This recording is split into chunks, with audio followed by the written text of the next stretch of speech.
Hello and welcome to the Pinfall Podcast. I am your host, Liz. I am joined by my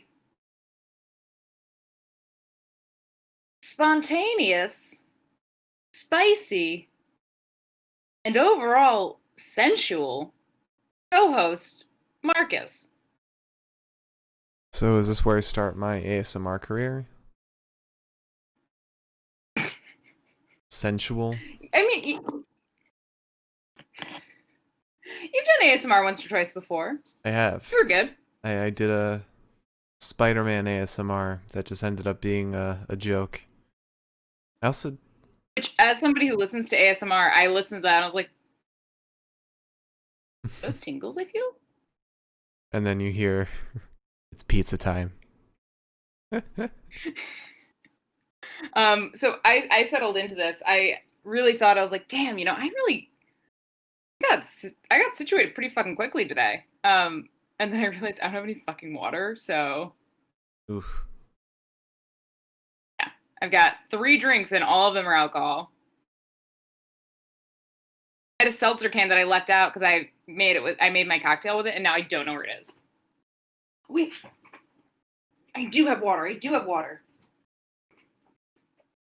How do I do this without breaking everything? You don't.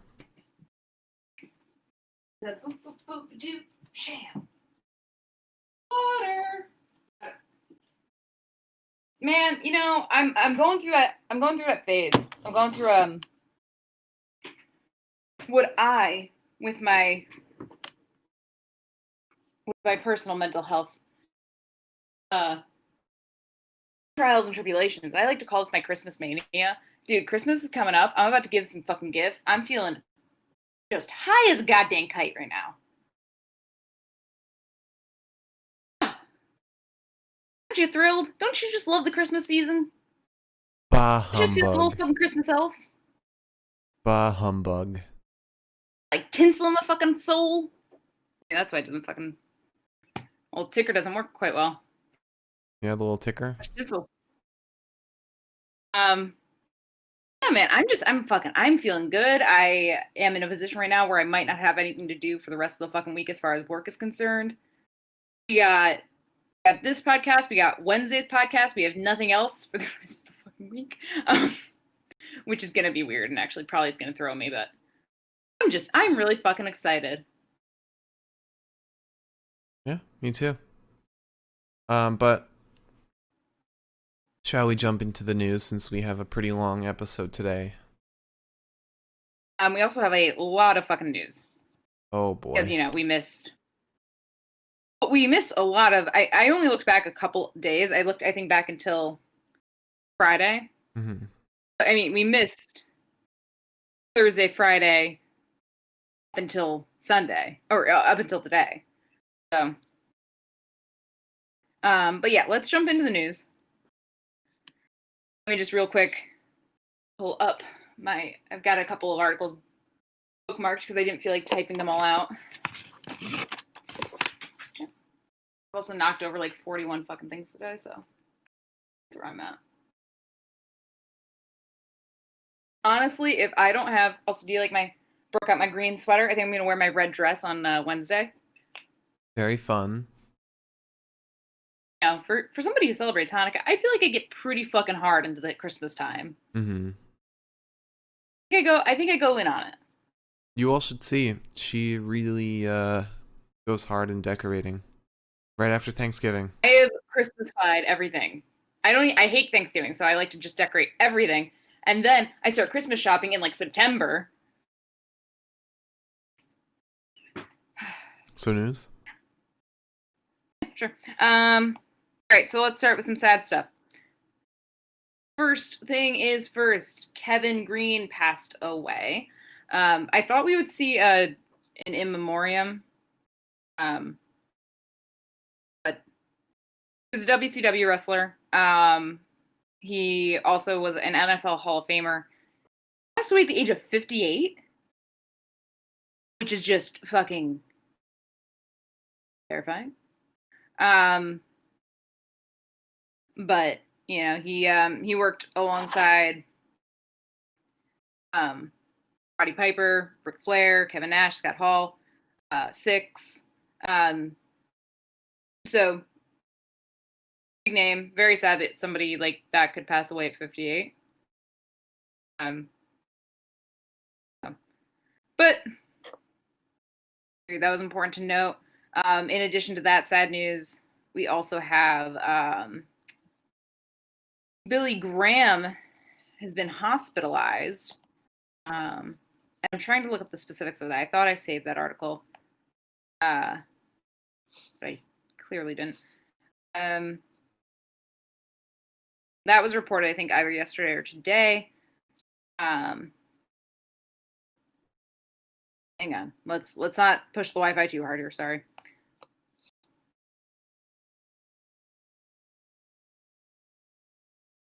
So Billy Graham was hospitalized. He has a bacterial infection in his big toe, which, in addition to that, he's diabetic. He has congestive heart failure. He is immune suppressed because he got a liver transplant. It's like, geez Louise, my dude. Yeah, that's a lot. Apparently the infection is in his bone as well, so one would hope that all is well, because, I mean, at the end of the day, I don't want to sound crass when I say this, so I'll apologize now. There's an infection in your big toe. I feel like that's kind of a semi-ideal situation, because couldn't you just, like, amputate the foot? Just say Shazam? I mean, it depends. I don't want to say I'm a doctor. Neither of us are doctors, so. Shockingly. In case anyone's surprised. I guess it would just depend on, like, how far the infection reached up.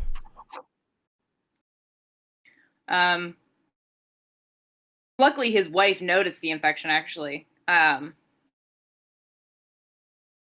that's when she noticed the infection.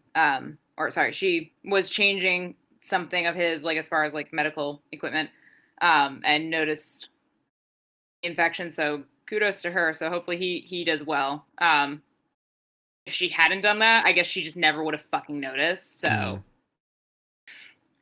luck of the fucking draw on that one. That is it for our sad news, or sadder news. Let's start with the third most sad piece of news. Drew McIntyre is an official bootlicker. Bless his Scottish fucking soul. Not shocking in the slightest. And when I say bootlicker, I don't mean Tommaso Ciampa level, but, like, he was just recently announced by the WWE as being on Cameo for $400 a pop. Which... Well, okay, so do we know that it might not have been him that set it up? It could be like a requirement by WWE, similar to like the streaming thing, how like they're gonna have wrestlers who stream required to stream a certain amount of time, and the whole Cameo thing might be included in like his job description. Be like, okay, Drew, you now have to respond to all of these, these requests. It's like a faux photo shoot, meet and greet kind of thing. Here's the pros and cons of it, right? The con here, obviously, outside the obvious, is Drew's not a streamer. So, like, there's no... I don't think he was on Cameo before either. There's no real reason for his sudden involvement. Mm-hmm. However, the silver linings I can see here are mostly that, like, he is obviously a very, like, fan-involved guy. He runs his own fucking Twitter. It makes sense that he would want to do this. It's just shit like this where big names like Drew say, okay, sure, I'll let the WWE control that aspect of my life. That kind of fucks over everyone else in a way. Vince is like, well, I've got the big man here fucking doing it. And he makes me more money than like 90 of you. So, you know. And nobody should be shocked either that Drew McIntyre did this. Yeah. He is Vince's baby boy. Yeah, he's his little lapdog. And I love Drew McIntyre. I would stand in front of a train for the man. Probably not, actually. That might be a lie. But I love the dude to death. I think he is one of the coolest people in the world, and I probably have an unhealthy level of respect for him. But all the same, I'm just like, sweet prince. Must we do this today?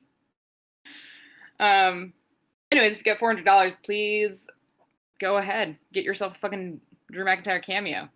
By that, I mean, if you have $400 and you really like me or you think I'm really pretty, There's better ways to spend $400. if it's on me, that's probably the best way to spend $400. Unless you want to put $400 towards my student loans. Both are applicable. I'll take it. You know, anyways, with the new stimulus, you'll only be able to buy one cameo from Drew McIntyre. 1 and 2. Lucha said he'll go get his wallet. So, you're in luck. Thanks, Lucha. I don't know if he's buying me the cameo or if he's going to pay for $400 towards my student loans.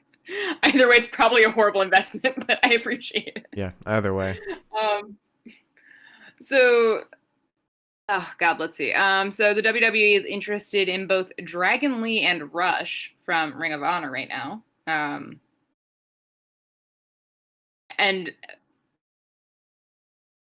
when I say WWE, I feel like I mean WWE NXT. Yeah. I feel like the main roster is not interested in a single goddamn person that is of any actual value to the wrestling scene right now. I don't know about that. I feel like NXT is kind of more developmental, so they're more focused on bringing in new people in the industry, and the main roster would bring in like already established people who've already kind of made a name for themselves. And I think people coming from places like Ring of Honor, people coming from places like Impact, the best place to go really is NXT, because that's a bigger platform for basically the same shit that you were doing. It feels more like the indies than the main roster. Right. Which I wonder it's fucking better. So, I told you guys, or how I mentioned the other day, that WWE wants to launch in NXT India. Mm-hmm.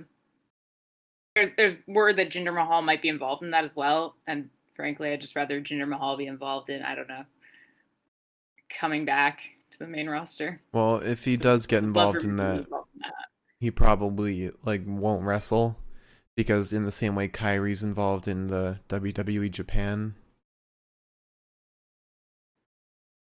True. However, they're making a slightly more logical move here. And apparently they're making pretty set in stone plans to launch in NXT Mexico. Which in my personal opinion seems slightly more lucrative than India. I mean, maybe even more lucrative than UK, and that's going on a limb there. I mean, only because of Lucha Libre. There's so many Lucha artists out there that people don't actually see that often, because I think that the Lucha circles are a little more within themselves. But also, you've heard of Lucha Libre, you've heard of Lucha Underground, you've heard of that style of wrestling. You've never heard of anyone from India, and so it's a completely untapped area, and I'm sure there's people looking to get into the industry. Right. So, I mean, okay, more so, I mean, I guess when I say lucrative, I mean more so like that's established. Like the Mexican wrestling scene is heavily established. I personally don't know that much about the Indian wrestling scene. Call it ignorance, call it being an American. But I think there's pros to both sides in that Lucha Libre is a very established art. India is like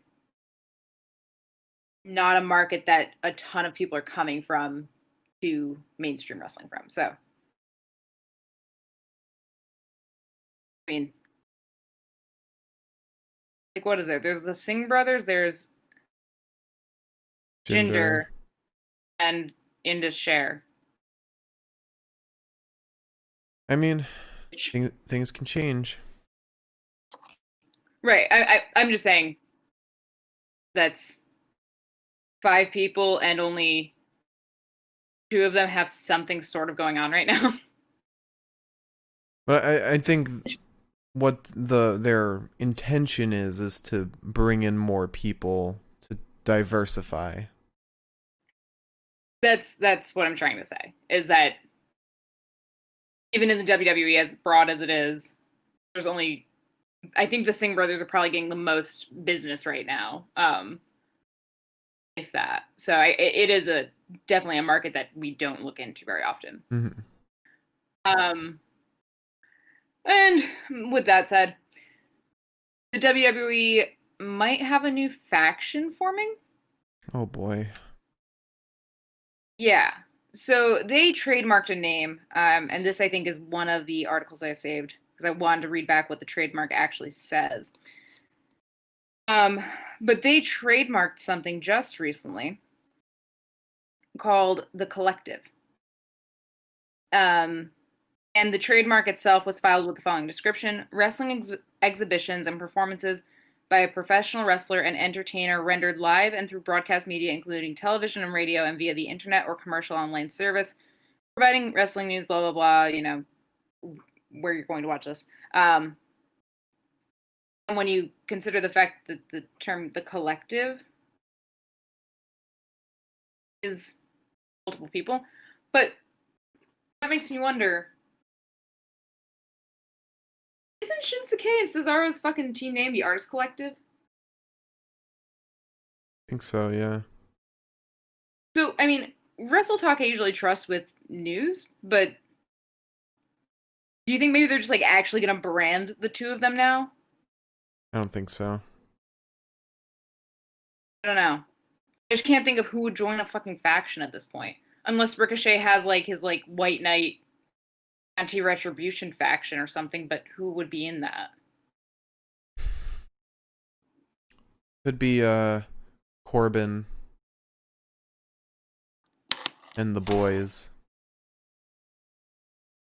Maybe, but I feel like that would be more of like a team name that like has to do with like royalty or something. Yeah. Collective. I don't know. Maybe it's the brand, because it's technically not their name. Maybe. I don't know. But yeah, they trademarked that, so that's, I guess, something that might happen. And they did so well with the most recent faction that they formed on main roster. So hopefully nothing like that. In all fairness, it was a horrible gimmick. No. Retribution from the get-go was actually a really cool fucking thing. It was a really cool first episode when, like, all of a sudden, that first episode when there was the faction, like, announced, basically. Like, the lights were flickering and all that shit. That was kind of fucking fun. And then it became Retribution. We were all like... Yeah, because they were just parodying protesters.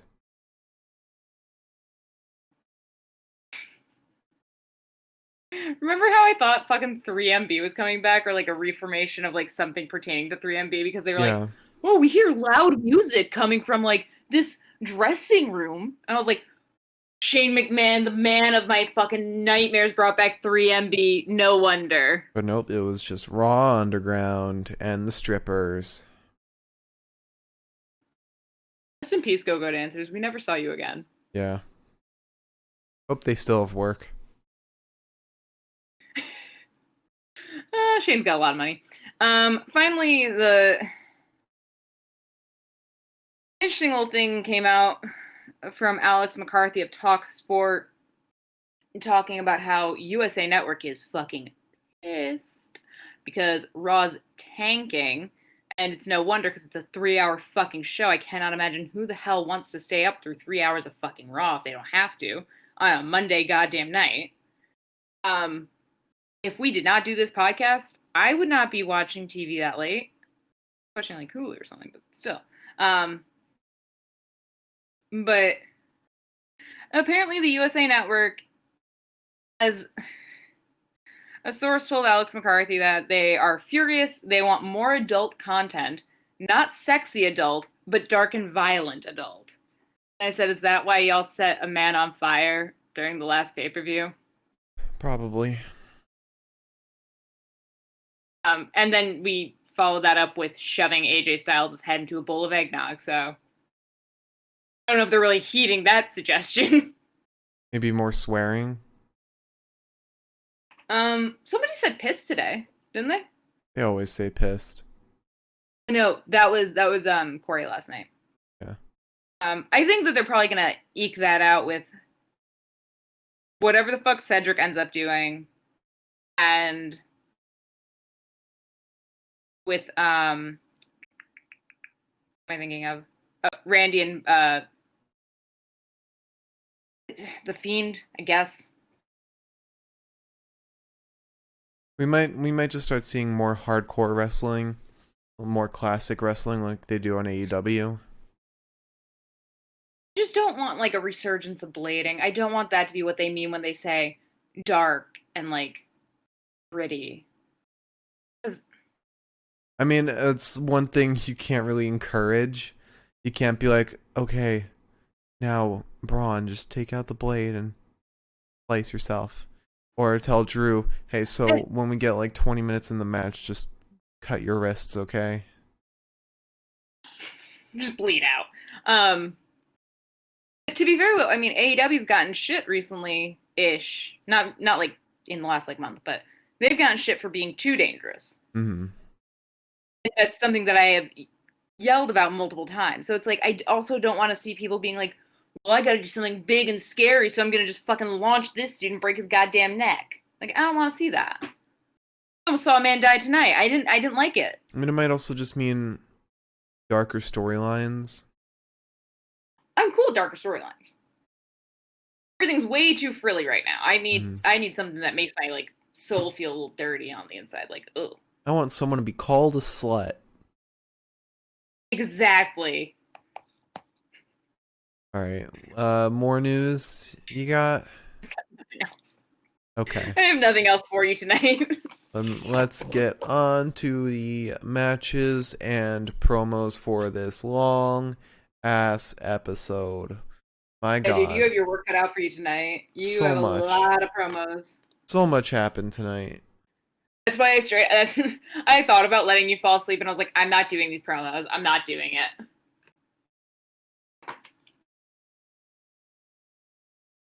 All right. Well, we started off with Charlotte Flair talking in the ring, and she came out alone. I was like, oh man, this is bad news. Because one thing I was worried about was that the Asuka Charlotte tag team would be, you know, Charlotte featuring Asuka. The spotlight would mainly be on Charlotte, which wouldn't, you know, that's not a good sign for a tag team. But then Asuka does come out. And then they get all cuddly together. Charlotte's coat kind of like swallows up Asuka. Then we had Nia. I like to call them Team Big Coat now, because they both have very big fucking coats. They do. They have massive coats. But then we had Nia and Shayna come out. Who are both pissed, but it's good to see that they're still a tag team. I was worried that they would kind of like split up and both go into like single stuff after they lost the titles, but it looks like they're still in it for the long haul. And they apparently have a naughty and nice list, but they don't give coal to the people on the naughty list. And then Dana and Mandy unfortunately came out. Mandy called Nia a reindeer. Get threw me because, like, the way Nia reacted was like, oh, that's a joke because I'm a big woman. And I was like, venison is actually a really... well, actually, no, maybe venison is a fatty meat. I don't know. I'm not a butcher. But It's I never lean. looked at a reindeer and I'm like, yeah, that's a big animal. It's lean. They're like, because, you know, they got like the spindly little leggies and shit. Like, that's not a fat joke. I don't get that one. But also, deer are different from reindeer. Reindeer are massive. They're closer to like mooses than the regular deer you'll find out in your backyard. I like to imagine that they're all just Bambi sized or like Rudolph sized. Rudolph was probably massive. If you're talking about the Rudolph was very small. if you're talking about the Rudolph from the Tim Allen Santa Claus movies, then still massive. I guess Rudolph did kind of go up to Santa's shoulder in like the first Rudolph film. Yeah. All right, I'll have to look into that. But yeah, they the whole thing, and then they went right into the first match, which was Dana and Mandy versus Nia and Shayna. And if you thought this was going to be a good match, you'd be wrong. And if you thought this was going to be a good match, you definitely have not been watching Raw. It felt like Dana and Mandy like really tried, but like tried too hard. And then Nia and Shayna didn't give a shit at all and just did not want to wrestle Mandy and Dana. Can I just throw it back real quick? Can I just throw it back to last night when I said, sometimes it seems like when people fucking have to like drop their titles and then fight complete teams that are completely below them, they fuck everything up and they look like shit the whole time. Because it feels like they're just like, oh, well, I'm relegated. Mm-hmm. Like, I can describe this best in like terms of soccer because people get relegated in soccer. Anytime a team gets relegated from the Premier League down to the league below, they play worse than they've ever played before. You have to lose a lot of fucking games to get relegated. Mm-hmm. So, like, that's how I see this. It's just like, and now I'm back in the fucking minor league, so I'll just take my ball and go fucking home. Alright, so we start with Mandy and Dana versus Nia and Shayna. Shayna comes in, she's with Mandy, right? She's pulling Mandy's hair. Because that's a Shayna thing to do. Mandy launches Shayna onto the mat. She takes her leg out. Mandy did look good tonight. I will give her that much. Sean Ross Sapp, after I said very nice things about him last night, was complimenting Dana tonight, and I said, Dana looked like trash tonight. Worse than normal. I read it. He was like, he said something along the lines of like, I'm glad that they're giving Dana a platform to show what she can do. And I was like, what can she do? Yeah, I'd love to hear what you think she can do because I don't see it. Anyway. So Mandy launches Shayna onto the mat. She takes her leg out. Mandy does a little cartwheel into just a fucking ridiculously bad kick to the face. Like, in terms of kicks, in terms of any sort of leg work in any sort of sport, just horrible. Just stunted and awkward, and there was no turn to it. There was no motion to it. It was bad. Dana and Mandy get in. They suplex Shayna. Nia gets in against Dana. Nia headbutts Dana. Dana gets ripped into the corner, and then Nia crushes her ass. She goes for a second one, but Dana dodges. Then Dana does her fucking cartwheel into a back elbow. Like, I want that move to burn to the fucking ground. It's such a dumb move. It's like, it's the same with a lot of lame finishers. It's like, you build up all this momentum and power and then just let it out in like a dainty little finisher. Yeah. It's like, the thing is that like, I guarantee you she can probably do the same amount of aerial work that Ricochet could probably do. Maybe a little less because Ricochet's got a different body shape. So the aerodynamics are probably different. She's pretty acrobatic.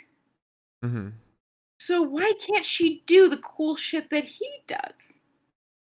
Why does she use it in moments that, like, because she also uses all that shit in moments where it does not make sense. Like, it wasn't necessary. Right. It's like, she does the acrobatic shit and then does the move. It's like, unless the acrobatic shit is part of the move, it doesn't. The cartwheel isn't going to stop anybody from being like, oh, that's an elbow coming towards my face. Anyways, then we get an even worse fucking experience where Dana gets her legs around Nia's neck, and by gets her legs around Nia's neck, I mean Nia lifts her legs up so that they go around Nia's neck. And then Nia kind of does something that looks like the swing, except apparently it's Dana with all the momentum here, and then Dana head scissors her. What momentum? What momentum was built up to be able to swing Nia around and throw her? That makes no sense.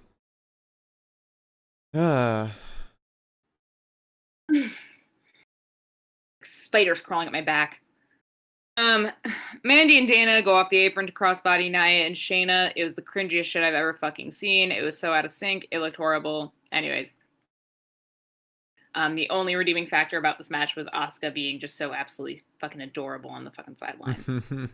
Even then, it kind of felt weird that Charlotte was like talking to her, like, you know how like when babies like say a word and you're like, yeah, exactly. Every time Charlotte did that, I was like, I just don't think she knows that much English. I think she's probably she probably knows what's going on. But also, it seemed like she wasn't paying attention at all. Like she seemed out of it. It's also entirely. Well, because I don't think she understood what the fuck the announcers were talking about. Right. So she was just like, I like Mandy and Dana. That's my storyline right now. It's very obvious that Asuka doesn't know English because we've even watched her in like reality shows, like just like coming in on the sidelines, basically not knowing what the fuck anybody's saying. Mm-hmm. So that said, it's been 5 years talking about how much I fucking hated this match. Nia gets back in. Mandy tries to follow, but Nia kicks her out. Mandy is then launched into the barricade by Nia in a move that very much was old-fashioned Nia, where I was like, did you just kill that woman, Nia? Did you just kill her? We go to commercial. We come back. Nia and Mandy are in the ring. There's a kick to the knee of Nia. Mandy starts hitting Nia and takes the other knee out. She attempts the pump knee strike, but Nia gets up. It doesn't look like any of that was planned. Nia slams Mandy backwards. Shayna gets in, brings Mandy knee first into the mat, tags Nia back in.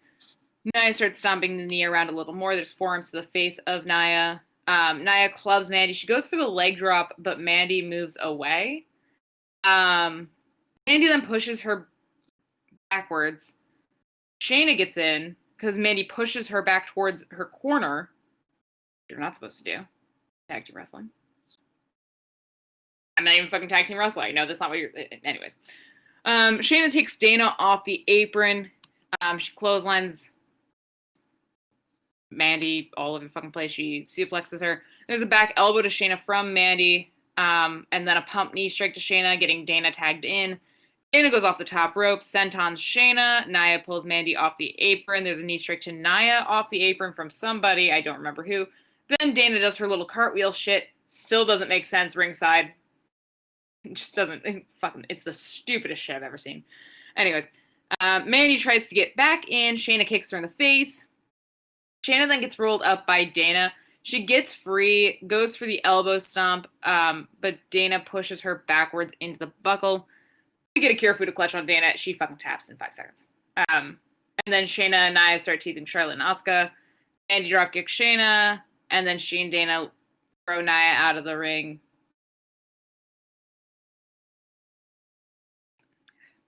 Yeah. All right, so after that horrible, atrocious match, we had the Hurt Business backstage bullying some dude with a New Day shirt. Like you do. Who also looks like a child, by the way. Probably was. The people that they bully keep looking younger and younger, and I'm like, stop. They're gonna be kicking toddlers soon. Hopefully Seth doesn't come back anytime soon, because if he brings that baby backstage, game over. Shit's getting punted. Bobby just spears it. Bobby puts into a fucking hurt lock. Its neck just falls off. Its neck, not its head. Yeah. The neck just pops out. It's horrible. But oh, Merry Christmas, we're going to hell. then we had the Hurt Business. It came out for an iteration of the VIP Lounge. Have a little champagne celebration for the Raw Tag Team Championships. They line up for a picture, and then R-Truth's in the background photobombing them. But then he's chased out by goddamn everyone. And then Riddle and Jeff Hardy come out and talk some shit, and Riddle talks some absolute nonsense. Don't even... He went off like what Scott Steiner in that one video. But yeah, it was nonsense. Then we had an interview with Angel Garza for some reason where he's just giving a roast. Fucking hero. I'm so glad he's back. My boy. I missed him. Also, is it shocking to you that Angel Garza's back, Charlotte's back, which means Andrade's probably back, which means Angel Garza versus Andrade, and then we just all pretend we never heard of Zelina Vega? I don't think we'll get that because Angel seems to be like bottom booked right now because he's fighting Drew Gulak, who's also bottom booked. No, that's his comeback match. He hasn't wrestled since he left. That's his welcome home match, baby. And Charlotte's welcome home match was a title match, which she won. Yeah. Handily. Also, it's Andrade, and Vince doesn't like him nearly as much as he likes Angel. Vince loves Angel Garza. Vince called him Eddie Guerrero. Oh yeah, he did. Yeah. He definitely only said that because Angel Garza is Latino.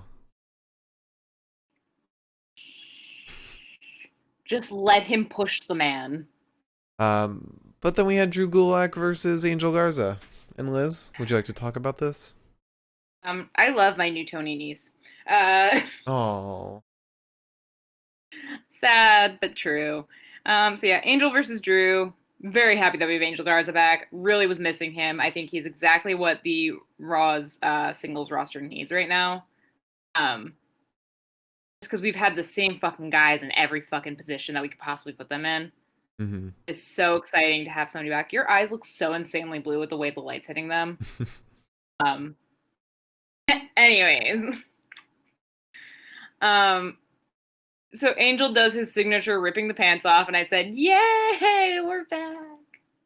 It's like being home again. Angel attacks Drew. There's a backbreaker to Garza. Garza chops Gulak in the chest, then punches him in the face in a way that very much did not look like he was pulling any sort of fucking move. That looked like it hit Drew Gulak square in the fucking nose. And the way that Gulak kept like touching his nose like to see if it was bleeding made me believe that he fucking hit him in the nose. We get an abdominal stretch onto Gulak, which is reversed into an abdominal stretch onto Garza. Garza does like... I don't know what this was called. All I know is that Tom Phillips said, "Good job, Angel," after he did it. It was basically like an arm drag to Gulak.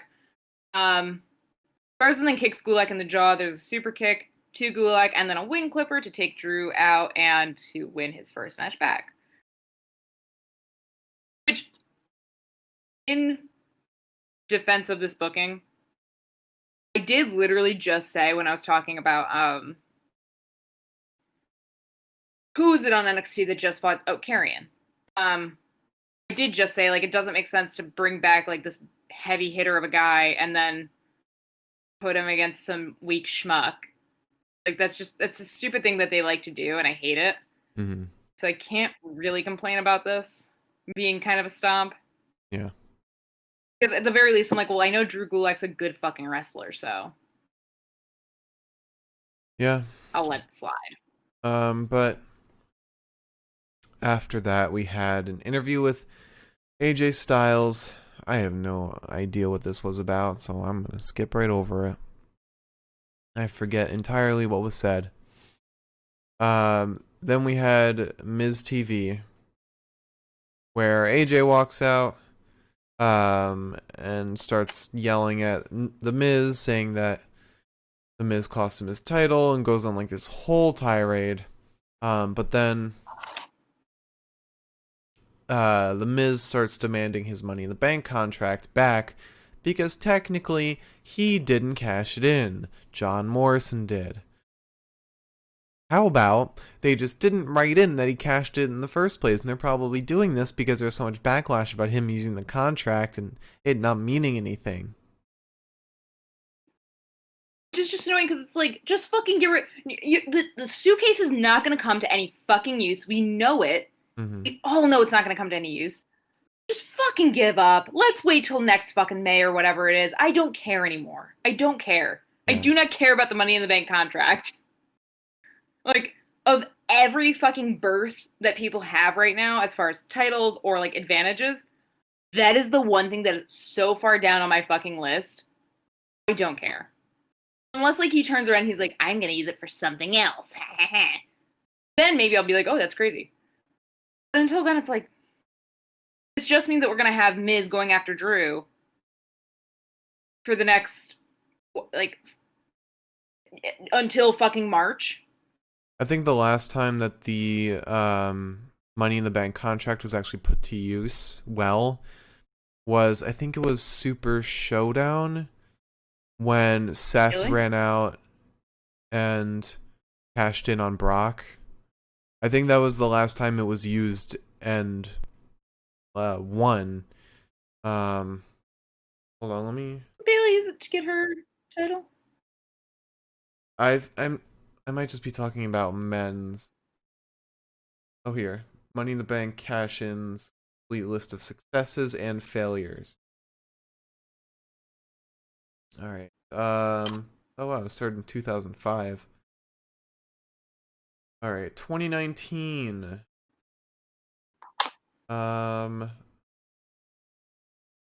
Brock cashed in. Wait.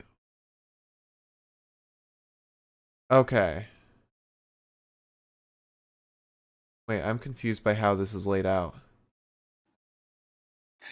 Oh, okay, so Brock cashed in on Seth.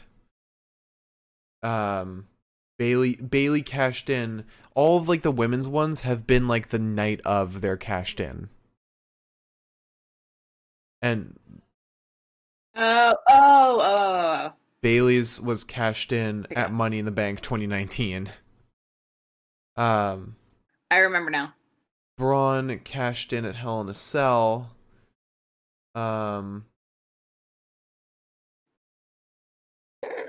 And ended in no contest.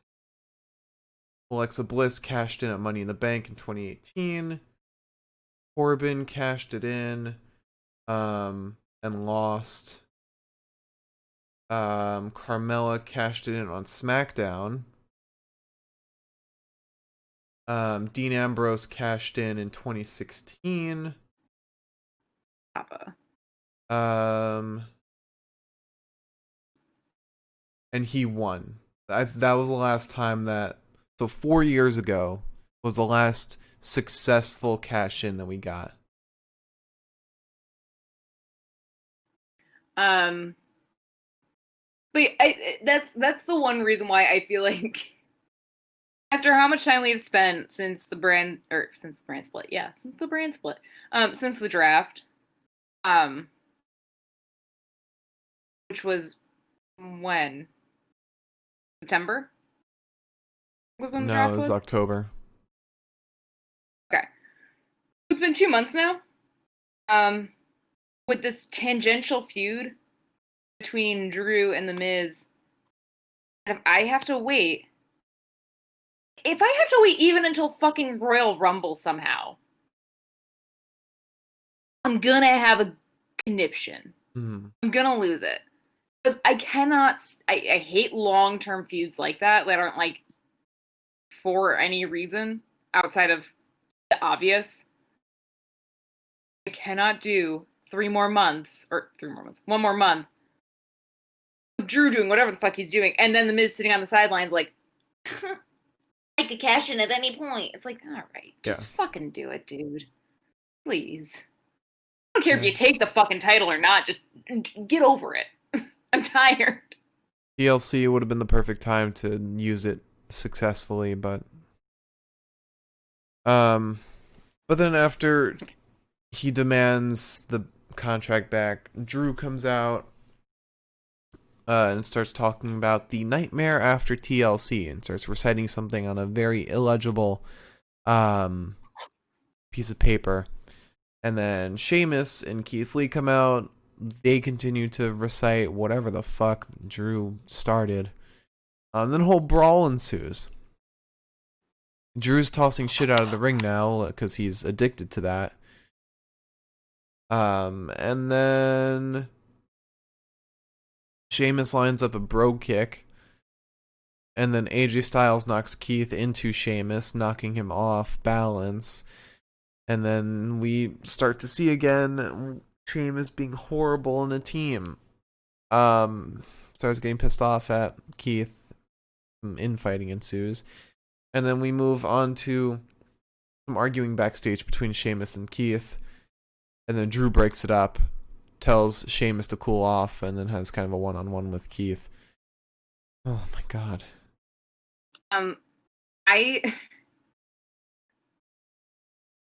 When AJ said, you should be mad at John Morrison, not me, because he cashed in your briefcase, and Miz walked away, like, all contemplative and shit, I was like, no. As much as they fucking annoy me, I am not letting Vince rip another fucking tag team away from me. Mm-hmm. I'm not letting that happen. It's fucking ridiculous. And I'm very glad that they didn't do that. However, my initial point still stands. I'm so tired. I'm, however, not tired of the amount of times that Sheamus proves he cannot work in a team. Every time he does it, I'm just like, that's my idiot. Yay. My stupid, stupid boy. But I do kind of like that they're not just instantly making him a face in this situation, that his heel tendencies are leaking out. And he's being very consistent. Yeah, and I don't think this will result in a feud between the three of them. I think this will result in Sheamus finally becoming the face that he's meant to be. Because, I mean, he wasn't very successful as a heel. But that's just my guess. This is straight up like just drinking a fucking massive glass of champagne, and I hate it. So you loved it because it tasted like champagne. I've had this before and I really liked it, but this time around it is not sitting. It is not sitting well. I'm gonna finish the 6-pack because I paid the money for the 6-pack, but I'm not gonna be happy about it. It's no gin and tonic, I'll tell you that much. Then we have T-Bar versus Ricochet. Bless T-Bar's soul. Hey boy. So Ricochet drop kicks Bane immediately. There's a kick upside the head. He goes for a crossbody off the ropes, but is immediately caught by Mr. TBPB and then tossed. Just fucking launched. We get a clothesline to Ricochet and a clubbing blow to the back of Ricochet. Ricochet helps Mr. Teebs out of the ring. And then Slapjack decides that he wants to be up on the apron, and Ricochet, the little dickhead, fucking drop kicks him off the apron. Shouldn't have been on the apron. Leave Slapjack alone. I love that kid. He was Shane Thorne, I fucking hated him. As Slapjack, my hero. A knight in shining armor. He's not with that fucking Brendan Vink, little fucker. Then there's a moonsault off the stairs to pepper spray. And then Mustafa decides to scream at Ricochet for God only knows how long.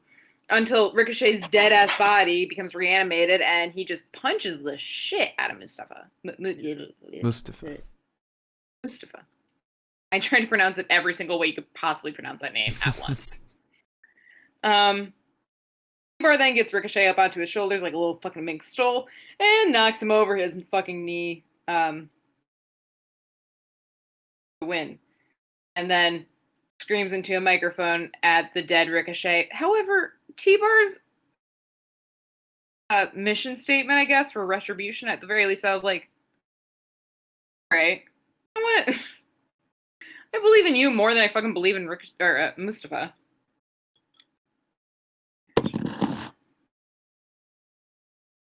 Don't mind me. What are you doing? Oh, opening up another beer. The multi-tool. Wait, Sploocha, is that a Ricochet? Oh my god. What? Sploocha has a Ricochet emote that's called Splooch Buried. I love that. That is so good.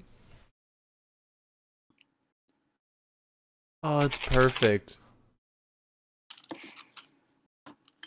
Oh, man. Lucha coming in with a nice artwork, honestly. You'll have to show me that once the podcast is over. It's just his cutout head. That's it. I want to see it still. All right. Yeah. Wait, did you finish the match? Yeah, we're done. Oh my god. Okay. It lasted 5 fucking seconds. You know that. All right, so then we had an interview with the New Day earlier in the day where they said that they were just going to bounce back. It's no big deal. It's fine. Kofi just spit up some teeth, but it's okay. They'll bounce back. At least they were his molars, dude. He's got a nice set of fucking teeth. Yeah. When he said that when he posted that picture last night, I was like, you have such a nice smile. I don't want you looking like Tim Tams. Only Tim Tams can look like Tim Tams. We're fine. And then we had MVP and Bobby Lashley versus Jeff Hardy and Riddle. Elizabeth.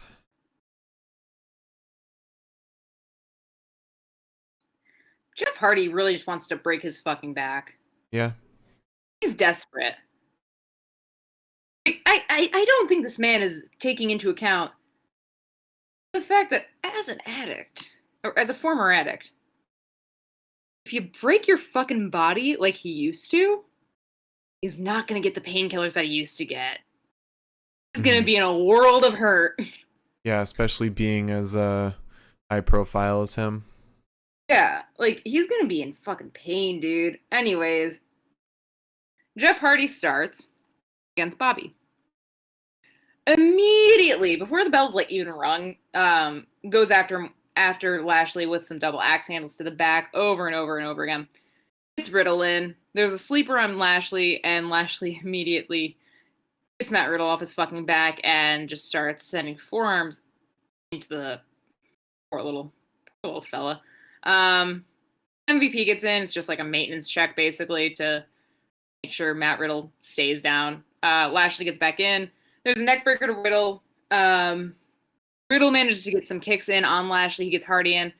Hardy starts punching Bobby. There's fucking goddamn. Let's go through this. There's the inverted atomic drop, the double leg drop, the drop kick, the splash. Holy fucking shit. I hate when Jeff Hardy does this. To be fair, when he tried that, he didn't succeed in getting like all of them nailed down.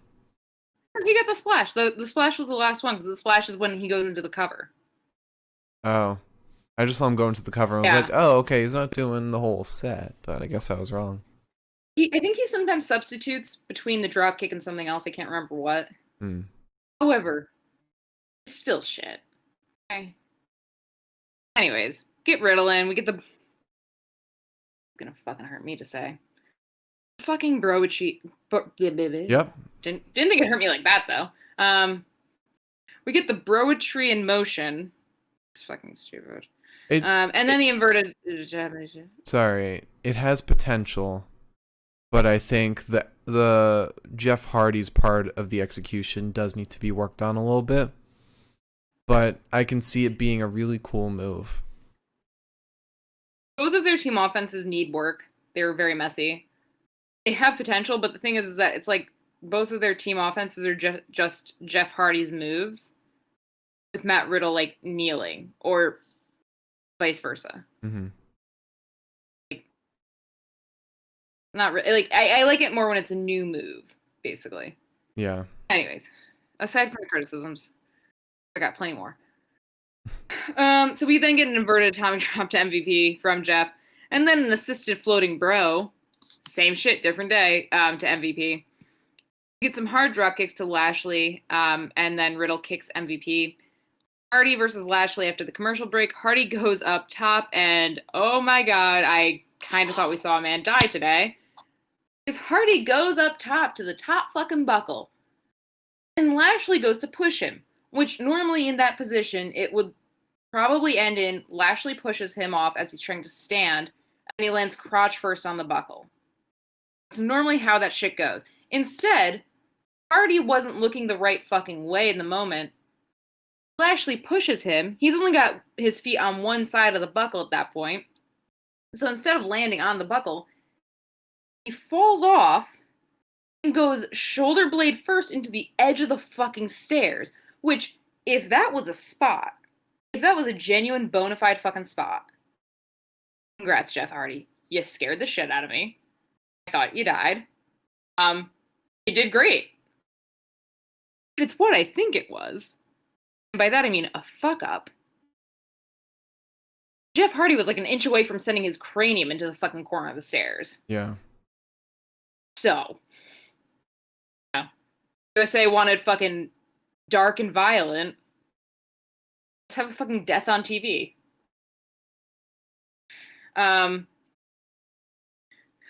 Hardy somehow manages to get back into the ring, leading to Shelton Benjamin just muttering, "He never learns." And I said, "No, he fucking doesn't, Shelton." And you probably know that as well as anybody else in this fucking room.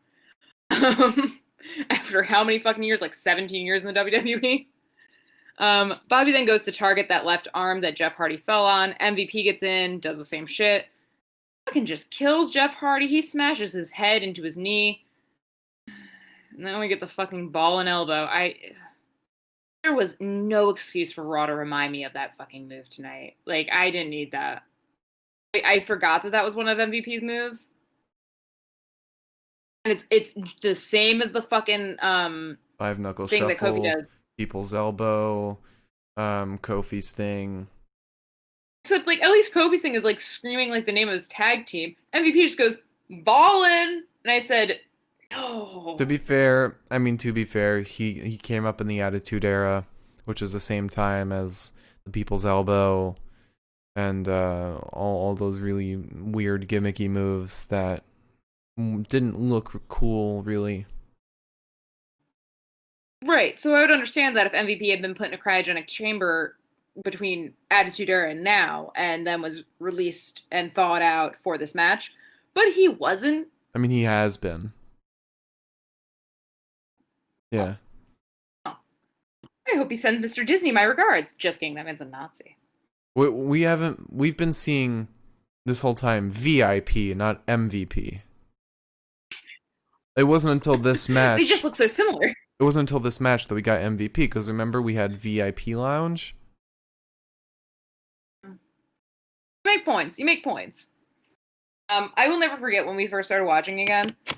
I texted my friend Sarah, and I was like, "What does your dad think of MVP?" And she was like, I asked him, and he said, I think he said something along the lines of, "That loser?" I said, Yeah. "Thanks, Louis." My hero. The man I'll never be. He gets MVP, whips Hardy into the corner, and then runs at him, but Hardy dodges. There's the whisper in the wind to MVP. It was not successful, actually. I'm just noticing. That MVP moved out of the way. Jeff Hardy landed on his fucking ass. Which, when you fall on your fucking back onto the fucking steel steps, and then you fall on your ass during the whisper in the wind. That's God saying something to you, baby boy. Take a nap. That bump that he took the first time wouldn't have looked so bad if he didn't look like he was in a ton of genuine pain when he crawled back in the ring and literally was like, to like Riddle, and then Riddle came in and fought for like the longest time, and then Jeff's next time in the ring is just him falling flat on his ass. It was the man fell onto the stairs and then just laid on the ground. Like, did not make any sort of movement. The thing that convinced me this was more of a bump than anything was fucking Cedric and Shelton come around the corner just to like scream at Matt Riddle. And Cedric's got this look on his face like, I was like, oh no! Someone actually just died! Fuck! That's Cedric someone just died face.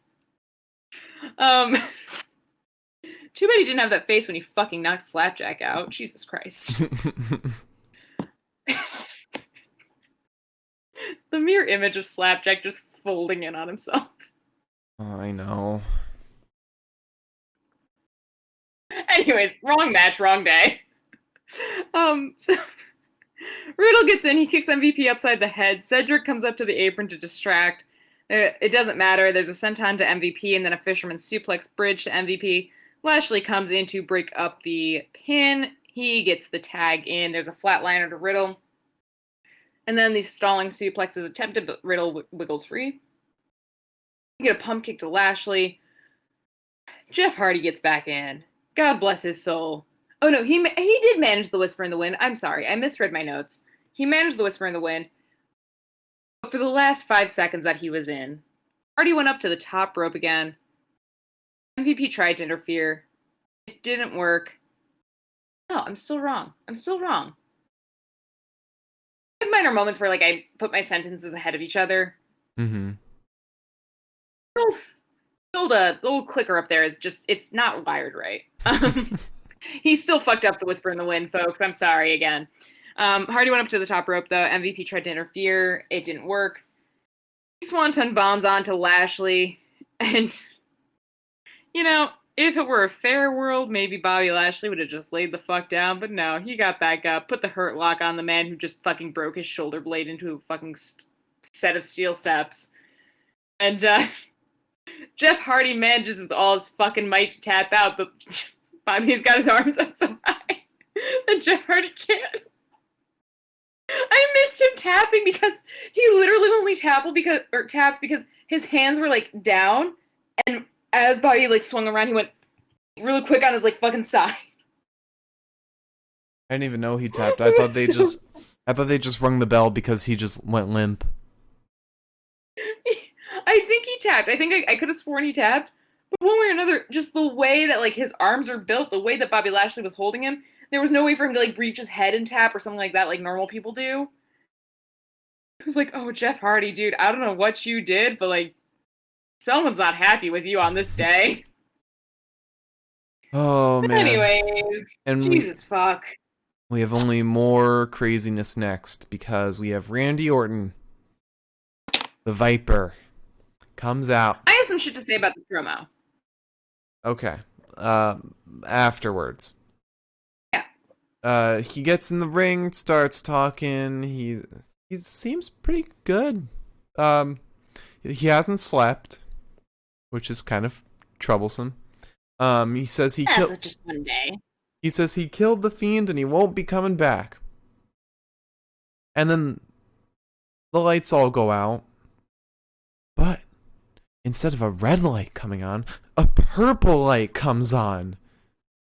And Alexa Bliss is seen in a swing set in the middle of the ring. It's a whole playground that they set up with like a little rollout gravel flooring. Looks great. Loved it. Alexa Bliss just says basically that the Fiend is home now. And she seems chipper. More chipper than she should be if the Fiend is dead. But things are getting very eerie, very weird, and I just hope that they stick by the Fiend and Alexa Bliss are heels storyline. Yeah, we all do. So what do you want to say about this promo? I first of all, fucking shout out to like the fucking stage hands, I guess is what we would call them. In the theater business, that's what we would call them. Or PAs, I guess. I don't know. But kudos to them because like the lights didn't go up for much longer than they normally would. And when they did, suddenly we had like this like dirt floor and a whole fucking playground set up. Hey Liz. They cut. Don't say fucking cut. No. They cut. No. It was They didn't pre-recorded. cut. It was. They didn't cut. It was not pre-recorded. It was. It was live. It was pre-recorded. Doing it live. Liz. It was pre-recorded. You fucking Mark.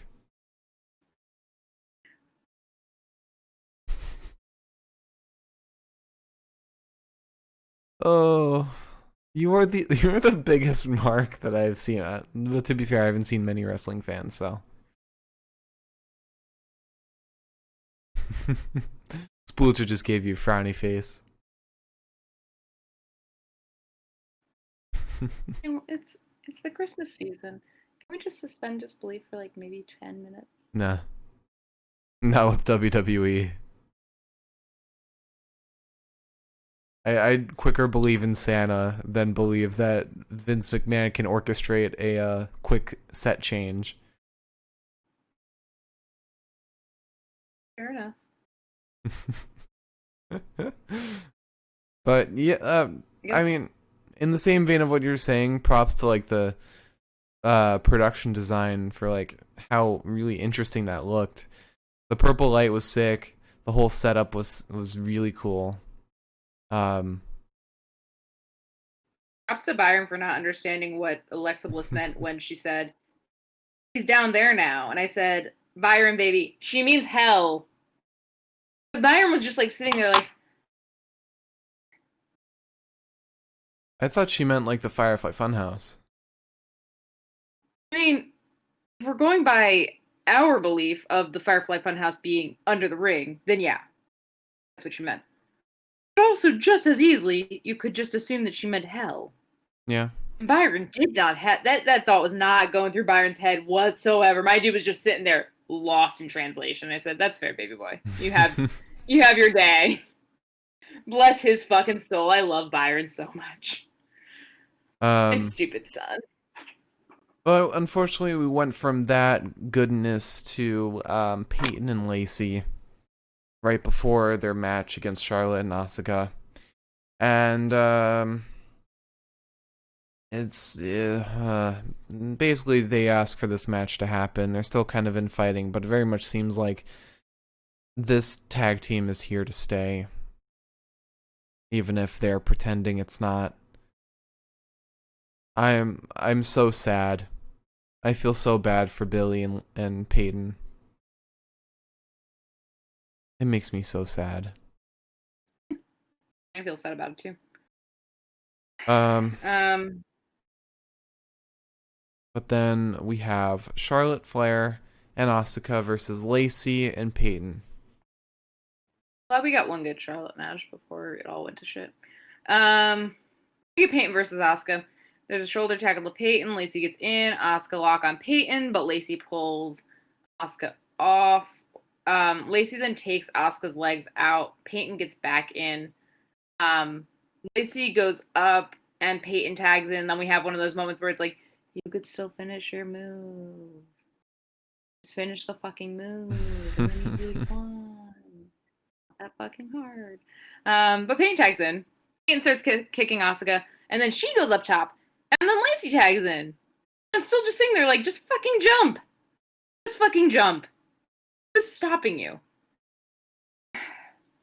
Lacey takes Asuka's legs out. And she does an elbow drop. Peyton tags back in. She and Lacey are arguing. During this argument, Asuka gets up, tags Charlotte in. Charlotte suplexes Lacey and then chops Peyton. We get a backbreaker and a boot to the face of Peyton. And then Lacey interferes. Charlotte suplexes her as well. Peyton gets Charlotte into a single leg crab, and for a whole fucking second I was like, damn, Peyton, you look good. And Lacey is managing to keep Asuka out of the ring like a real tag team partner. Asuka then kicks Peyton in the head, goes after Lacey with a kick upside the head too. Charlotte goes for that figure four, but Peyton rolls her up. Charlotte slams Peyton into the mat and then gets her into a figure eight and Peyton taps. The end. Fucking. Yay. Yeah. Then we had a promo with the Miz and Morrison where Miz is trying to get he's on the phone trying to get the contract back while John is like frantically pacing around. Looks like he's on some kind of cocaine, some kind of drug. Who is the Miz ever calling during these segments? Because he's done this multiple times. I'm just like, I assume it's just a mystery contact at USA. Not somebody at WWE, but rather USA. And then I think AJ comes in and basically just tells them they have a match. And then we have Drew McIntyre, Keith Lee, and Sheamus versus The Miz, John Morrison, and AJ Styles. In a surprisingly great match. I really enjoyed this match. I like this match a lot too, actually. More than I thought I would. Mm-hmm. And this was it a holiday street fight? Street match, yeah. The ending actually kind of hurt me a little bit. But anyways. So we started with Sheamus versus Morrison. And mind you, if you are one of the, I assume, if you're one of the fools who ever watches this podcast because you're like, well, I missed the episode, therefore I want to get as many details as I fucking possibly can. I'm so sorry. You've come to the wrong fucking place. There was a point at the end of this match where I lost track of everything. I could have been on absolute fucking speed, the purest shit in the world, and I would not have caught up. Mm-hmm. Anyways, Morrison begins clubbing Sheamus back. Shay just fucking punches the Christ out of Morrison. There's a leg bar on Sheamus that doesn't really look like it's hurting Sheamus in the slightest because Sheamus just kind of sits up and like watches Morrison as he does it. Miz gets in, kicks Shay. Miz distracts the ref so that Morrison can kick Sheamus on the apron. AJ gets in, and Sheamus is not pulling any fucking punches here. There's a massive clothesline to AJ.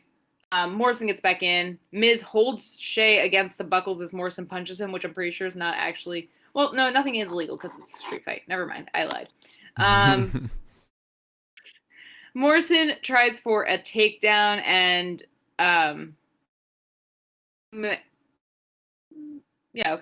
Morrison goes for a takedown in like several different fashions. Finally clotheslines Sheamus, but Drew gets in.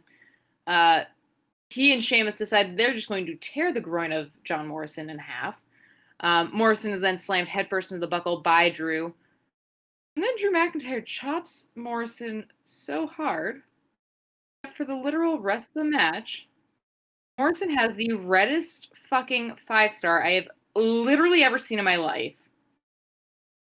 And I went to summer camp with young boys. I've seen some nasty 5-stars. That's probably the worst. Drew then stomps on Morrison's hand. Morrison takes Drew down. He targets the injured left knee. There's a dragon screw on that bad knee. And then Drew gives Morrison a tiny little smooch with his little Glasgow kiss. Gets Keith in. They team suplex John Morrison. At this point, you finally fucking see the 5-star and you're like, it's a tattoo. Keith sets up to break Morrison's hand. He tags Sheamus in, and I'm like, oh my god, best friend? There's a team shoulder tackle to John Morrison. They take the Miz out, and then they take AJ out, and now they're being friends. And then my literal next note is just all caps, guys? Because then they start slapping each other. And Drew has to step in and be like, hey, can we just focus on the match? He's like, we've been on the roll. Come on. Like, get on the same page. And I was like, that's never going to happen, sweetie. It's never going to happen. But we get Sheamus and AJ back in after the commercial break. A shoulder tackle spins AJ out. Sheamus takes Miz into the ring. We get like 2 Celtic Connection brothers. One with Miz, one with Morrison. Drew does it wrong because he doesn't have Morrison's back over the top rope, but that's fine. It's fine. We get the 10 beats at the bottom, and Drew actually stops early because he was doing Sheamus's version of it, and Sheamus was actually doing 10 beats. Little off kilter. But then Drew sends Morrison, and Sheamus sends Miz down to Keith, who's been waiting ringside, who slams them into the apron, and then the gifts and the trees in the corner. Keith then loads AJ back into the ring. We get a chin lock on AJ and a kick to the midsection of Sheamus from AJ. AJ sends Sheamus shoulder first into the post. Miz and Morrison attack AJ. McIntyre comes in and takes the two out of the ring. Sheamus gets Morrison on his shoulders, and we get kind of like a Death Valley driver from Sheamus to Morrison. Sheamus then goes up top, and Morrison sends him into the snack table. Very sad. They were eating cookies earlier. Oh. I can't imagine eating a fucking, like, because some of the cookies that they had were, like, those, like, really trashy, like, sugar cookies with, like, the thick frosting. So good. Yeah. The good shit. But also, imagine eating one of those and then doing a wrestling match. I would puke on somebody. Someone would absolutely be like, nope, rejected. And I would be like, all right, let's go. I'm Seth Rollins tonight. And I've got Rey Mysterio's eye on my palm. Anyway. So Morrison gets Sheamus back in. Miz gets back in. We have a DDT to Sheamus from the Miz. AJ gets in. We get an Enziguri to Sheamus. We get an Enziguri to Keith. No good reason. Sheamus picks the Flat Earther up and then white noises his ass. We get Drew and Miz in at that point. We get Drew McIntyre doing what Jeff Hardy could never. With the fucking forearms. We get the massive fucking suplexes. Morrison steps in. Drew says, okay, I've got one for you too. Suplexes his ass. Kip up. Drew McIntyre doesn't fucking learn. We don't fucking learn from mistakes because he kips up right onto that bad fucking knee. And then he winces, hops around, and screams. And I said, yep, that's probably fair. He then starts, he takes John Morrison and catapults his ass into the Miz. And then, as you should have expected, because it was going all too well, we get a failed future shock DDT. Miz targets the fucking knee, and we get a spine buster to the Miz. Cover is broken up on the Miz by AJ Styles. Keith Lee comes in and leaves Mr. Styles in fucking pieces. Morrison kicks Keith upside the head. We get an Irish Curse backbreaker to Morrison. And this is where it gets really fucking rough, so I apologize now. This is only probably half the action. But, we get an Irish Curse backbreaker to Morrison. Miz gets taken out by Sheamus. There's a Candy Cane kendo stick that AJ has in his hands that he takes to Drew. Drew throws AJ into a Christmas tree and then through the table with all the eggnog on it. Sheamus then has the kendo. Morrison's got a kendo. They're fucking fighting it out. Drew wants to claymore AJ, I think. Sheamus tags in.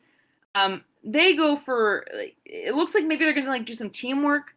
But they're not, because then Keith tags in on Sheamus and Drew's like, oh, well, you're not Celtic, so I can't do a team offense with you.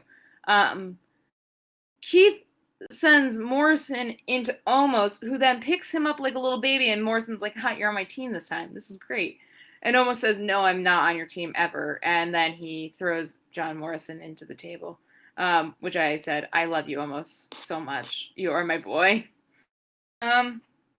Then Keith Lee picks up Miz and spear bombs him to fucking win. And then Sheamus and Drew get into the ring and they're gonna celebrate. They're having a good fucking time.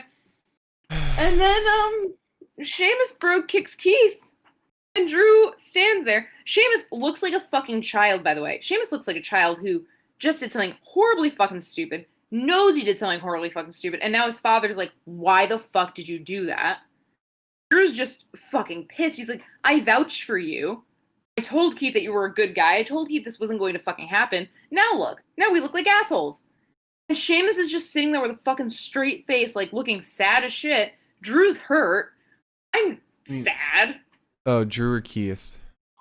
No, Drew looked like genuinely upset, and I was like, and that's everything that was on Raw. We definitely did not skip any segments or promos tonight. Yeah. Nothing. We got everything there. So, bests of the night.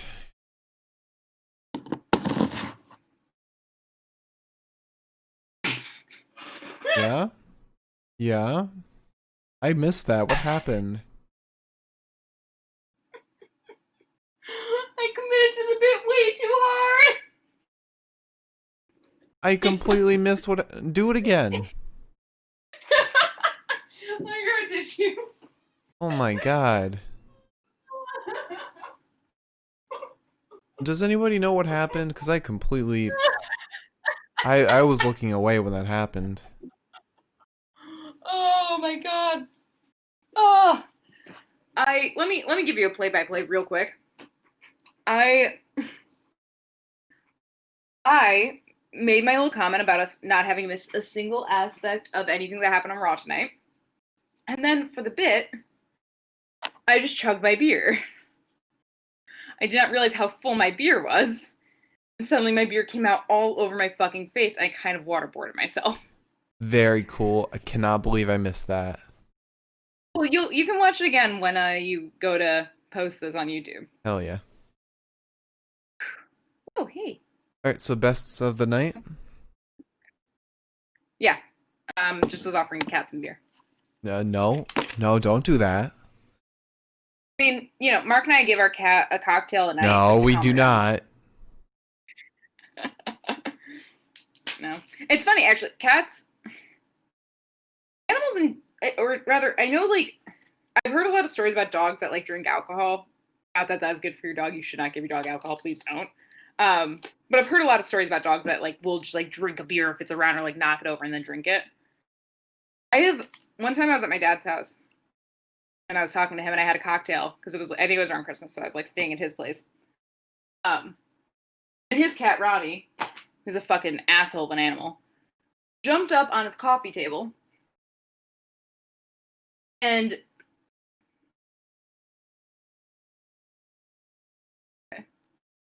One day you'll get it. jumped up on the coffee table, shoved his face into my glass just to, like, see what it was. The moment he smelled the alcohol, he was like, sorry. I just smacked the cat too, I'm sorry. Aww. She yelled at me.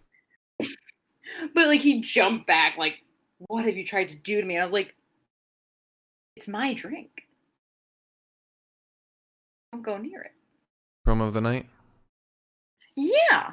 I think I know what I want already, but Me too. I'll be called a fucking mark again. So we started out with Charlotte Flair talking in the ring, and we had the only 3 women's tag teams on Raw introduced.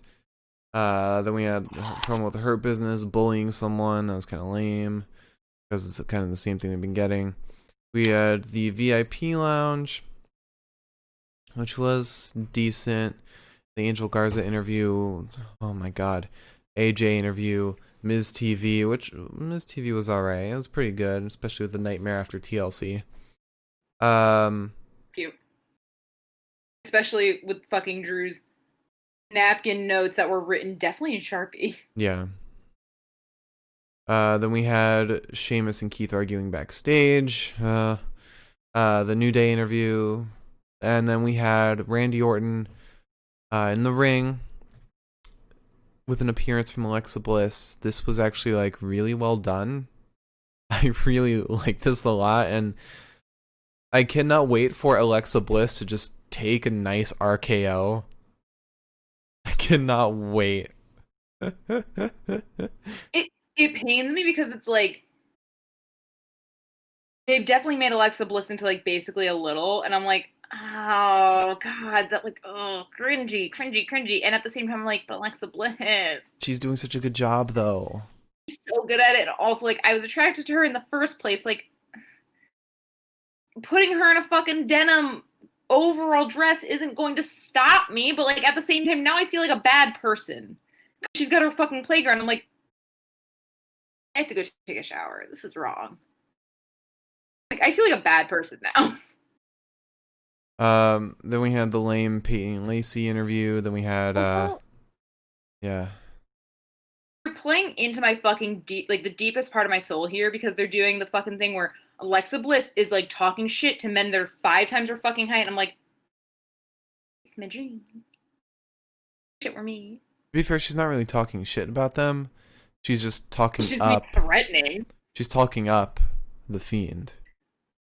Which, the more that she, like, stares up at Randy Orton and, like, scares the piss out of him, the more I'm just like, I have one desire. I just imagine that meme from The Office where it's Dwight looks back at Angela and just gets horrified. That's all I want to do. I just want to strike fear into men's hearts.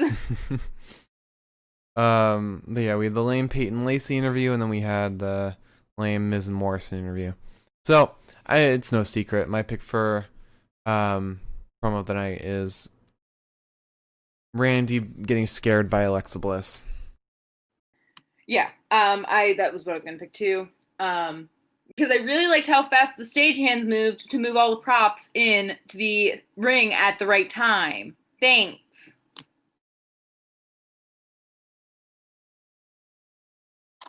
Is that why you were so impressed when you saw the ring was filled with like gravel? Did you think, oh wow, they really filled that ring real fast? Because you didn't think that was like a rollout thing. You thought they legit just filled the ring with like gravel. I got a 1910 on my SADs. I'm really smart. I promise I'm really smart. I work for an AI company. Smart. I worked on film sets. Okay. I'm really smart. We are not even going to touch that, but we are going to move on before Liz just breaks down even more. So Wrestler of the Night. Oh boy. We start off with Dana Brooke and Mandy Rose versus Nia Jax and Shayna Baszler. I picked Nia Jax here. Shayna didn't do a whole lot. She just looked frustrated as she was trying to do Karafuda clutches. Nia Jax looked like the only one who was actually like doing something. So it's her. Then we had Drew Gulak versus Angel Garza. It's Angel. Angel won. Angel did something. That was it. Then we had T-Bar versus Ricochet. T-Bar looked great. I'm actually really liking how the guys from Retribution are wrestling. T-Bar's finisher looks really cool.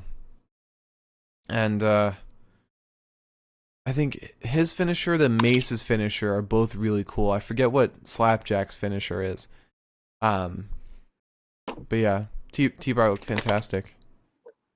And that's against Ricochet, somebody who always like steals the spotlight. Oh, okay. Disgusting. Put her away. Hey! Can I do this without breaking my laptop? Oh, she's terrified. She's terrified of the camera. My little Quaker kitten. It's okay. Ignore all the post-it notes that are on the ground, or index cards that are on the ground that I knocked out. I knocked them all over while I was trying to move stuff for the podcast. All that shit on the bed. I knocked it all. Splooch said. I was like, good. Splooch said the star of the show. I mean, honestly, yeah. Real hero here. Then we had MVP and Bobby Lashley versus Jeff Hardy and Riddle. I'll go with Riddle for this one. Riddle looks pretty decent.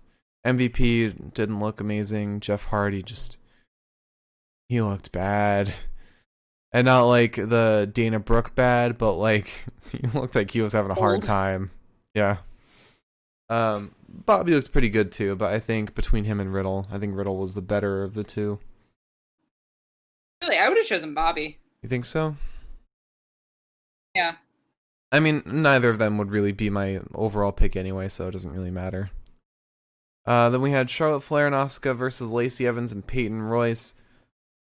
I picked Charlotte, of course. She's the only one who looked fantastic. And she's amazing. What? And then last but not least, Drew McIntyre, Keith Lee, and Sheamus versus The Miz, John Morrison, and AJ Styles.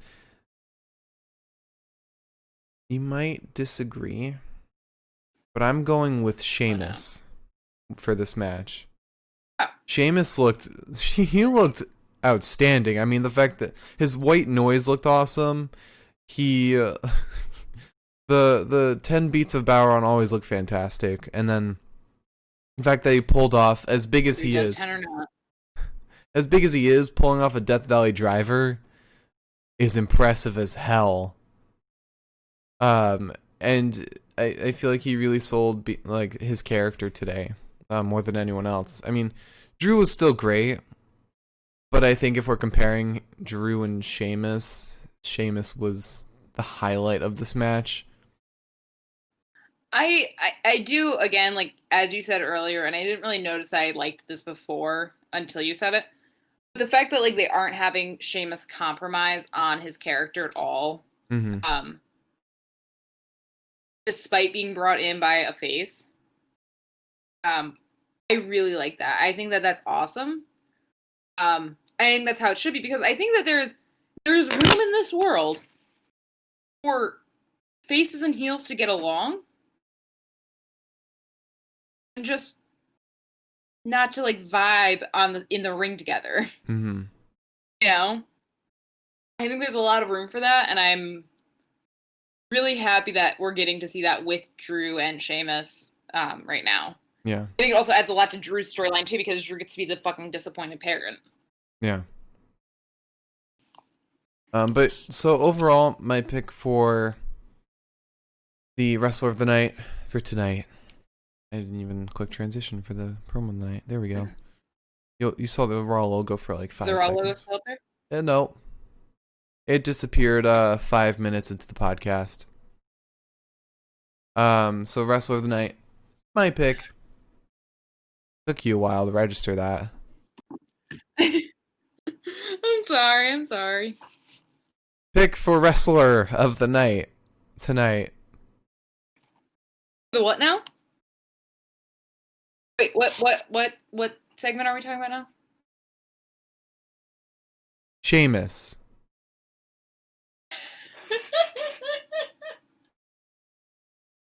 Yeah, I agree. I really agree. I really liked him tonight. I really like that because we stagnated very slightly on his character for a while in SmackDown, and I think that now we're getting a sort of plateaued heel version of Sheamus, which is normally kind of annoying. Mm-hmm. Because like the heel is not becoming progressively more heelish. Yeah. Sort of frustrating, but I think because we're getting like the same old heel Sheamus, but like with more complexity to his character, I'm really liking it. I really think he's doing a good fucking job, and not tired of seeing him and Drew together. Really don't want them to be mean to each other anymore, but like I think they'll kiss and make up. I also really liked the like Drew yelled at Sheamus for being a complete jackass. Sheamus just stood there like I don't know what you expected at all. Yeah. But now we move on to match of the night. Got a lot to talk about. We start off with Dana Brooke and Mandy Rose versus Nia Jax and Shayna Baszler. This match was lame, bad, everything awful. Moving on. We had Drew Gulak versus Angel Garza. Practically enhancement talent. Tony Nese talent. We had T-Bar versus Ricochet, which was, it looked okay. It was like super short. I know Splucha, you're a big Garza fan. I love him. I like him too, I'm so but happy. I'm so happy he's back. He's being booked so poorly. He's been booked in one match. Even before he left, he'd been booked horribly. Now he's been gone. The slate's wiped clean. I would not say that. I would not say this slate is wiped clean. Demi's gone. I don't have to worry about Demi anymore. I'm thrilled. We had T-Bar versus... I already talked about that. It was too short. But good showing. I don't know why you're not choosing T-Bar. MVP and Bobby Lashley versus Jeff Hardy and Riddle. Match was pretty good. It wasn't amazing. Good showing from Riddle and Bobby. But my God, Jeff, you need to stop wrestling. Dude needs to stop. Then we had Charlotte, Flair, and Asuka versus Lacey Evans and Peyton Royce. I enjoyed this match. I thought it was a pretty good one. Good showing from Charlotte. Good showing from Peyton and Asuka. Lacey was just alright. Definitely nowhere near as bad as our first match today. And again, this just goes to show that Charlotte just improves like everything that she's in.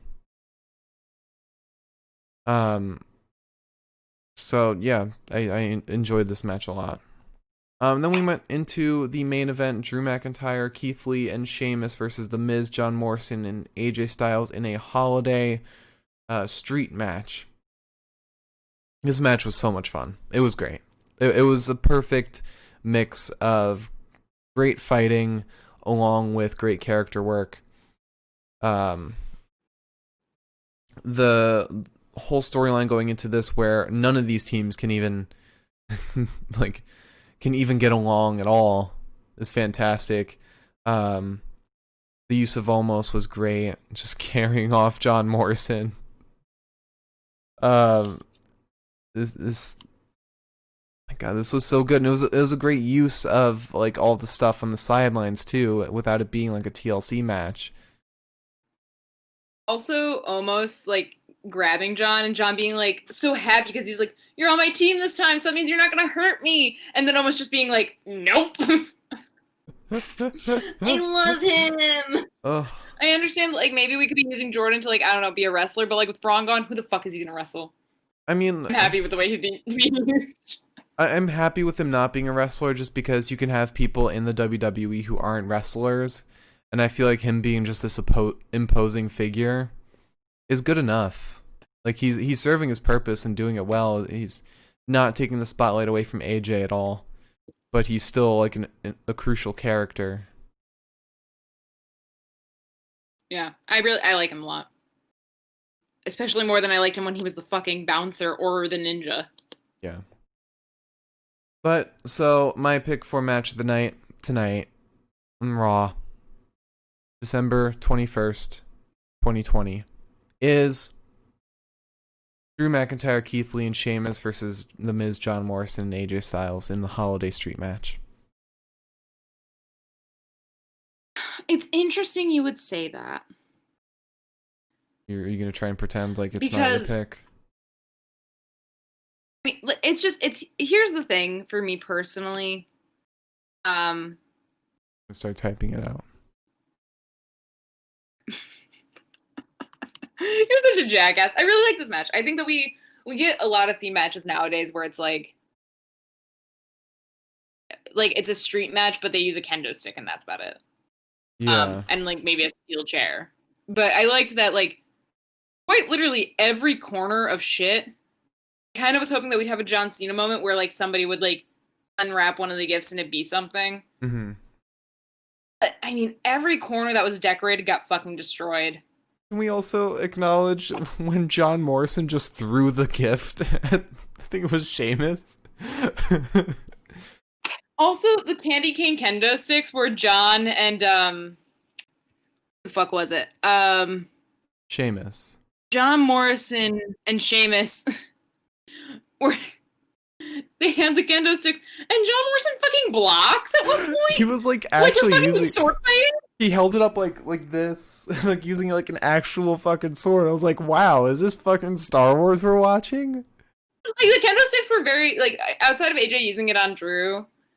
Kendo sticks were very minimally used in the way that a kendo stick is used. I really liked this match. I thought it was fun.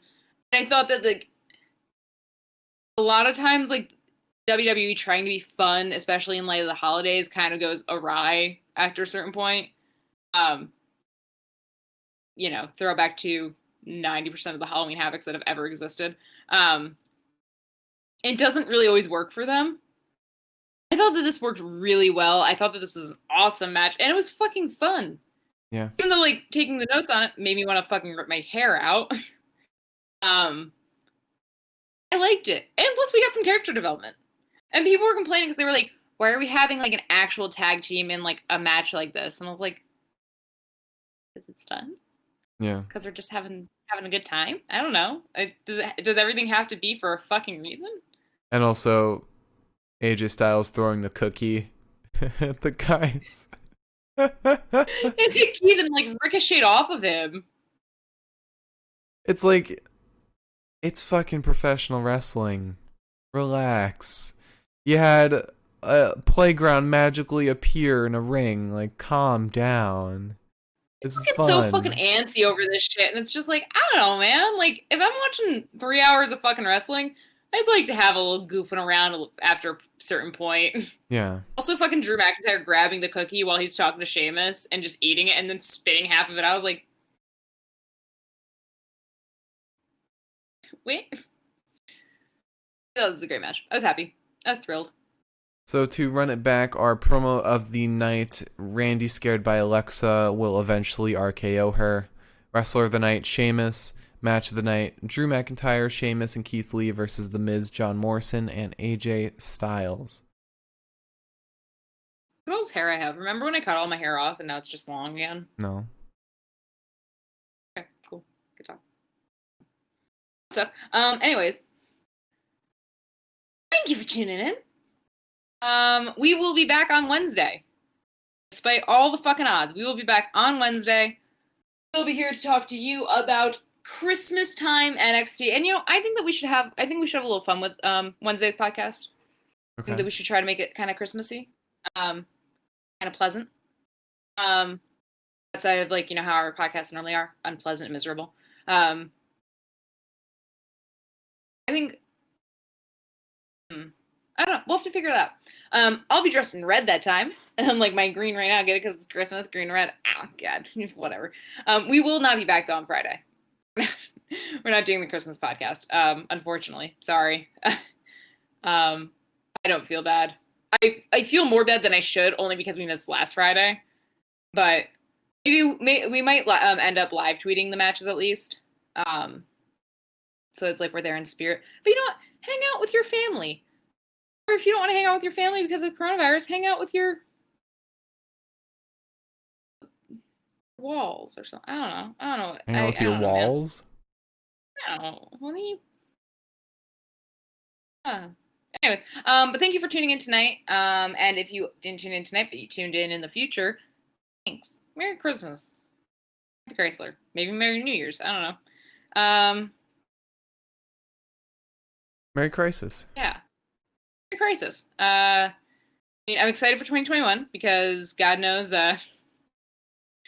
coronavirus isn't going to exist then. And we will be doing I'm trying to stay on track here. I'm saving my sappy shit for the last episode of the year. But no, there will be some fucking sap shit. I'll make notes. And if you were wondering, man, whether I'm with people or not, you better not be fucking with people, by the way. If I'm with people or not on New Year's Eve, you know what I'm feeling like doing? Getting real trash, being hungover on January 1st, and then just doing fucking nothing on January 2nd. Oh, but wait. Maybe if I were doing something on January 2nd, like laughing at two assholes talking about wrestling, maybe that'd make my spirits brighter going into the new year. If that's what you're thinking right now, guess what? Mike Romy's rescheduled. We didn't give up on them. The internet did. We'll be back with you January 2nd, Saturday, 7 p.m. Mike Romy's, a lot of categories. Milam suggested some really fucking awesome ones. I'm really excited to talk to Mark about that. I'm so excited. The internet said, fuck us, and we said, that's fair. So we rescheduled them. Thrilled. Yep. And if you enjoyed, please hit that follow button down below. You'll be notified whenever we go live.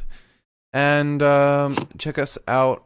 Check out our YouTube channel to see previous episodes and the rest of this one. If you missed part of it, that's the Pinfall Podcast. If you're watching on YouTube, hit that subscribe button. Check out the live show.